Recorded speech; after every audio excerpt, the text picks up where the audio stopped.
අද මම පටන් ගන්න යන්නේ අපේ මේ ලිඳේ කතාව කියන්න. මොකද ගොඩක් අය අහලා තිබ්බා එදා ලිඳක් දරුවෝ දෙන්නෙක් ඇවිල්ලා මේ ලිඳ බල්ලා අපි එක් ගැන කතා කරානේ. දැන් ලිඳ හදා ගන්න හැටි කියලා දෙන්නයි යන්නේ. දැන් මේ බලන්නකො මේ ලිඳේ තියෙන්නේ හරි සරල තාක්ෂණයක්. මෙතන තියෙනවා ටිකක් ලොකු. ඒ කියන්නේ මේක අඟල් දෙක මං හිතන්නේ. මෙතන තියෙන්නේ අඟල.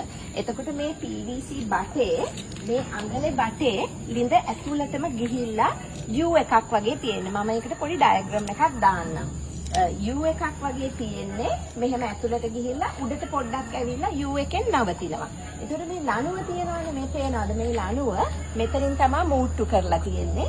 මේ ලණුව මේ බයිසිකල් රෝදේ දිගේ ගිහිල්ලා අර බටේ ඇතුලෙන් අර U එකෙන් එළියට ඇවිල්ලා තියෙන්නේ. දැන් අද ලිඳ වතුර පිරලා නිසා පේන්නේ නැහැ U එක.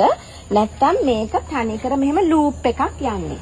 ඒතකොට මෙතනින් තමයි මේ නූල දාලා අපි මූට්ටු කරලා තියෙන්නේ. මේ පේනවනේ මේ පොඩි කම්බි කෑල්ලක් දාලා මේක ගැලවෙන්නේ නැති වෙන්න මෙතන චුට්ටක් පුච්චලා මේක තද කරලා හදලා තියෙන්නේ. ඊට අමතරව වතුර එන තාක්ෂණය තමයි මෙන්න මේකට කියන්නේ මොකද්ද මන් දන්නේ මේ පොඩි මේකෙම කෑල්ලක් කපලා රවුමට කපලා මේ වොෂර්නේ මේකට කියනවනේ නමක් මට දන්නේ නැහැ. ඔයගොල්ලෝ දන්නවා ඇතිනේ. මෙන්න මෙහෙම හිල් කරලා මේක දාලා තියෙන්නේ මේ ගැට දෙකක් අතර. එතකොට මේ ගැට දෙක අතර එක තියෙනකොට මේ ගැට දෙක අතර එක එහෙට මෙහෙට යනවා මිසක් එහාට යන්නේ නැහැ. මේ ඊළඟ ගැට දෙක අතරේ තියෙන මේ වොෂර් එක. එතකොට දැන් ඒකෙන් තමයි අර වතුර ඔක්කොම මේ නූල දිගේ වතුරක් එන්න විදිහක් නැහැනේ. අර U එක ඇතුලෙන් එනකොට මේ පොඩි රබර් කෑල්ලෙන් තමයි වතුර ටික උඩට එන්නේ. බයිසිකල් රෝදේ තමයි මෙහෙම කැරකෙන්නේ. ඒක කැරකෙනකොට U එක දිගේ මෙහෙම වතුර එනවා. ඔන්න දැන් මං හිමීට කරකවනවා. බලන්නකෝ කොහොමද වෙන්නේ කියලා. එතකොට ඒක දිගේ ඇවිල්ලා අපි වැඩි ප්‍රෙෂර් එකකින් මේක කරකවනකොට වැඩි වතුර ප්‍රමාණයක් අපි වැඩි කරලා දීලා තියෙන්නේ. අඟලේ බටේ අඟල් දෙකට අරගෙන තියෙන්නේ. ඊට පස්සේ අපි මෙතන ටැංකියට පුරවගෙන අපි හල් බාල්දියේ වතුර දානවා. හැබැයි මේ ක්‍රමේ දැන් ඕගොල්ලන්ට ලිඳකට හදා ගන්නවා නම් මෙන්න මෙතනින් මේක ඉස්සර තිබ්බේ මේක තව ටිකක් උස්සලා අපි උඩට අරන් ගිහිල්ලා තිබ්බා. උඩට අරන් ගිහිල්ලා මෙතන ලොකු ටැංකියක් උසට දාලා තිබ්බා. එතකොට ටැංකියේ ටැප් එකක් තිබ්බා. ඒ ටැප් එකෙන් තමයි අපි වතුර පුරවගත්තේ. හැබැයි ඉතින් කවුදෝ ටැංකිය හොරකම් කරගෙන ගිහිල්ලා ප්ලාස්ටික් ටැංකිය. ඉතින් ඒ නිසා ඒක නැතුව අපි දැන් පර්මනන්ට් පොඩි ටැංකියක් හදාගත්තා. ආට හරි ඕනි නම් මීට වඩා ප්‍රෙෂර් එක අරගෙන වතුර ටික එළියට ගන්න. මේක උස්සන්න. තව ඔයගොල්ලන්ට මෙතන තියෙනවානේ අපි මෙතන ඉන්නේ මේ L එක දාලා තියෙන්නේ.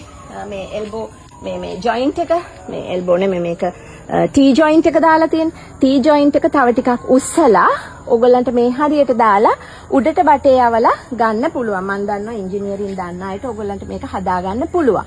ඒතර බයිසිකල් රෝදේ මේ දෙක තියෙන නිසා මේක එහාට මෙහාට පනින්නේ නැහැ. මේක පැන්නත් ආපහු ඇතුළට මෙහෙම දාගන්න පුළුවන්. එතකොට මේ තාක්ෂණය හරි සරලයි. අර ඇතුලේ තියෙන U එක තමයි මේක යන්නේ U එක හරහා ගිහිල්ලා තමයි මේ බටේ දිගේ එන්නේ. ඉතින් මම ඩයග්‍රෑම් එකක් දාන්නම් කමෙන්ට් එකේ. එතකොට ඔයගොල්ලන්ට තව ටිකක් තේරෙයි. තවත් තේරුනේ නැත්තම් ඔයගොල්ලන්ට ආරාධනා කරනවා ඇවිල්ලා බලන්න කියලා. අපේ මෙත්තා උයන් තියෙනවා. උයන් 3ක කොළඹ අපේ 9ක් තියෙනවා. 9න් 3කම තියෙනවා මේ ළිඳ හදලා.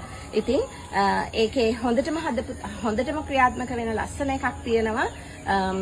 සාරනිල්ල මෙත්තා උයන කියන එකේ. ඒකෙත් බලා ගන්න පුළුවන්. ඒක තියෙන්නේ කිරුළපන. දැන් අද නම් වතුර හොඳටම පිරලා මේ ළිඳ අඩි 18යි ගැඹුර. එතකොට සාමාන්‍යයෙන් අඩි 20ක් 25ක් ගැඹුර එකකට උනත් මේක දාන්න පුළුවන්.